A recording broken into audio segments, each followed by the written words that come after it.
Hey guys, what's good? It's the Tominator, and with the holiday season just around the corner, it's time for another Mr. Olympia. First up, I want to talk about this 212 division. Now, normally I don't do a video for the prejudging right away, I like to wait till the end, but in this case, there's no point waiting for the finals tonight, because this thing is a wrap. Sean Clarita will repeat as champion, you can bet on that, just as he did in 2020 before, narrowly losing out to Derek Lunsford last year. But with Derek out of the picture, this was always going to be Sean's show to lose. Anyway, before we get into the top callout, I just wanted to briefly go through this second callout because it was also interesting and worth taking a look at. So from left to right here, you've got Ahmed Ashkanani, Kareth Bajo, Keon Pearson, Ola Krivivi, I'm not sure how to pronounce that honestly, he's from Ukraine, and Felipe Moraes. Now, of this group, Keon is obviously the biggest name in the frontrunner, but the biggest surprise for me was Felipe there on the far right. This dude was peeled to the bone and just nailed it. Look at the separation there in the quadriceps, all the way up to the hip. When I saw them do their individual routines, I knew this guy should be in the mix. Not quite top callout material because he's lacking a bit in the mass department, but man, did he ever do his homework. So in this first pose, I have Keon easily. His proportions are so ridiculous, so cartoonish with that crazy taper and arms. His quads are also the best shaped in the entire division in my opinion. Not necessarily the biggest, and certainly not the most shredded, but just in terms of the roundness and shape and everything, not even Clarita is beating this. After that I probably have Kareth, but it's close between him and Ola in the red trunks. So they flip him around here to put Ahmed in the center, indicating that he's probably going to be top 3 in this callout, and therefore top 6 overall. And forgive the stuttering, that's just the stream sucking dick. Okay, so once I get into it, again I have Keon. True, he looks a little soft, and that's the sole reason he wasn't in the top callout, by the way. But man, what a pretty physique. Once again, the best V-taper, and the most aesthetic by a mile. Ahmed and Kareth don't seem to be opening up properly and look a little asymmetrical. I actually like Buddy on the right again for second place, simply because he's so polished, with all that crisp detail.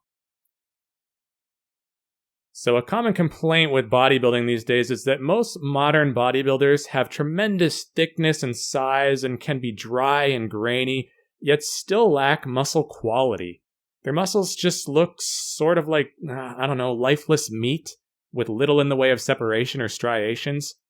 This guy, however, and Peter Molnar as well, who we won't get to see unfortunately as he was in a lower callout, represent some exceptions to that rule. Since you can see all sorts of detail on their bodies just they spring to life when they flex, right?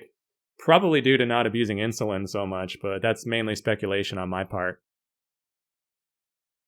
Anyway, moving on, in the side chest, I like Kareth Bajo here.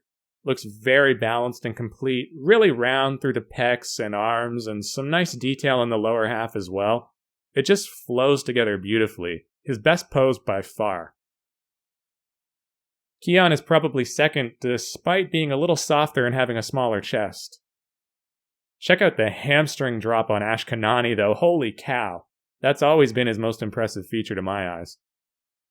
And again, look at the quality separation on Felipe there on the right. The cuts in the leg are so deep.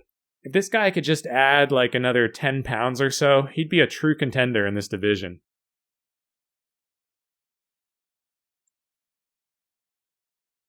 Turning around. Now, this is what I mean, guys. How can you not appreciate the crispness here from the man on the right?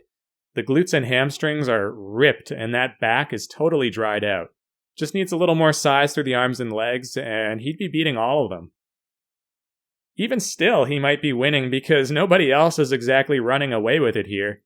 Keon looks too smooth, Kareth looks too narrow, Ahmed lacks detail down the center, and his lower body's underwhelming. Maybe Ola on the left, but it's tough to tell because of the angles, so yeah, you know what, screw it. Controversial call maybe, but I'm going with Felipe on this for the conditioning.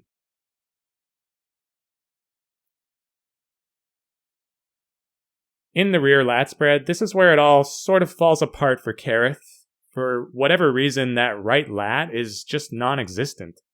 Now, I don't know if that's a training injury or just cramping, but it's throwing off his symmetry big time. The rest of them look solid. Felipe is once again winning the conditioning battle, but is lagging behind in terms of width. I'd probably go with Ola on this one, since he's the most detailed through the back, but it's close.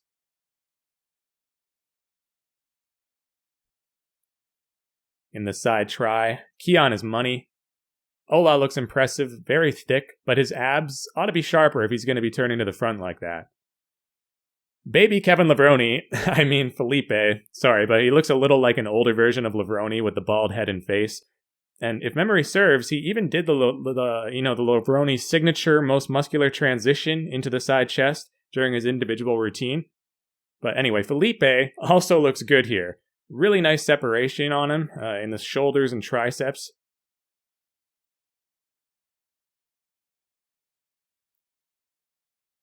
In the ab and thigh, Keon wisely turns to the side to hide that ugly gap in the middle of his abs. This is a great shot for him. Ashkenani fares surprisingly well, considering that his waist often looks pretty wide and blocky elsewhere, but his abs and lats look great here. Not a great pose, however, for these two on the left, and Felipe is getting out-muscled pretty badly. He's still a little too lean. And I'm not talking about conditioning, of course, but rather in terms of muscularity.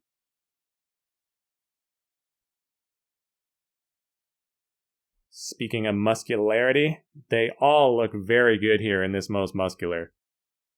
It's probably Keon for me, since he's just so statuesque and proportionate, but they each have their virtues here. Kareth looks hard as nails, except for the midsection. Ola looks grainy as hell upstairs. Ahmed looks super thick, and Felipe's delts just suddenly seem to explode here before our eyes. Wow. Awesome comparison, but like I said, Keon is the definite leader of this group and basically coasted to victory on genetics alone, since he certainly wasn't the most conditioned.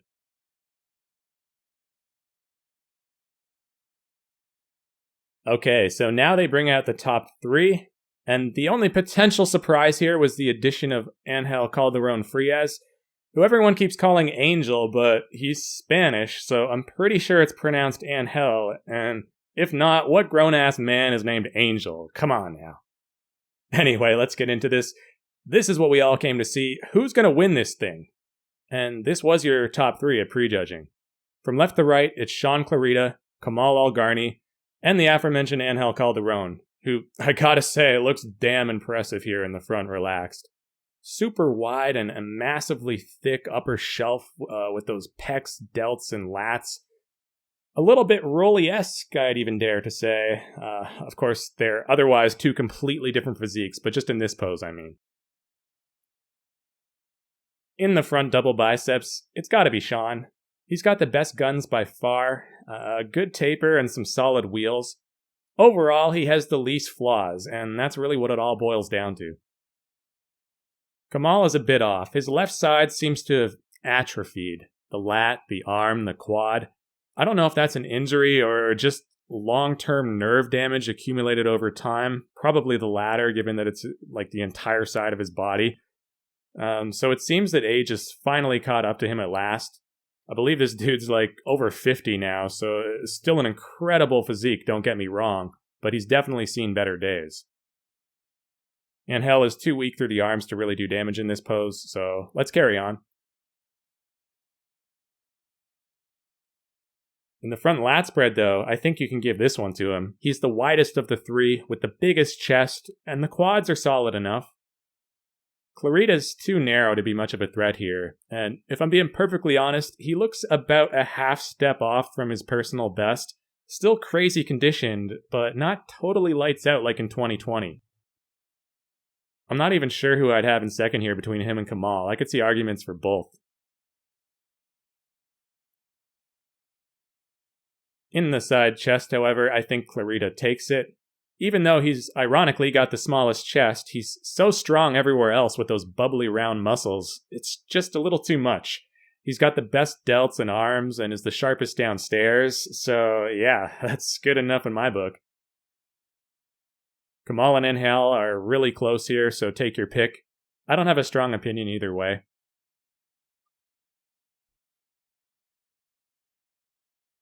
In the back double, this is where Clarita slams the door. Only Lunsford could maybe possibly beat him here, but outside of him, good luck. Dude is like a mini Ronnie Coleman or Flex Wheeler in this pose. Kamal has incredible separation in his back, but he's much flatter by comparison. Angel is the biggest, but also the smoothest, and his arms remain a weak point. The rear lat spread is between Sean and Angel because Kamal suddenly looks washed out. Not sure what's going on, what's happening to him here, whether it's just a posing thing or what, but his physique doesn't look good right now. I think Clarita takes this one too, since he's more conditioned and, amazingly, not even giving up that much width to Angel from the back.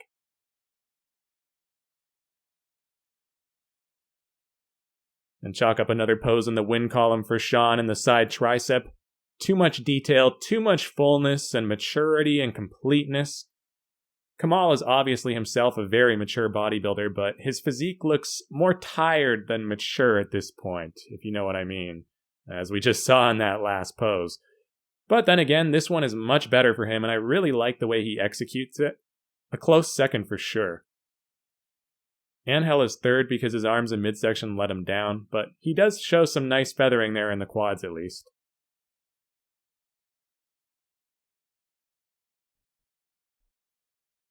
The ab and thigh is a toss-up between Sean and Kamal. On the one hand, Kamal has the better set of abs, just perfectly symmetrical with deep cuts, but Sean has the better thighs.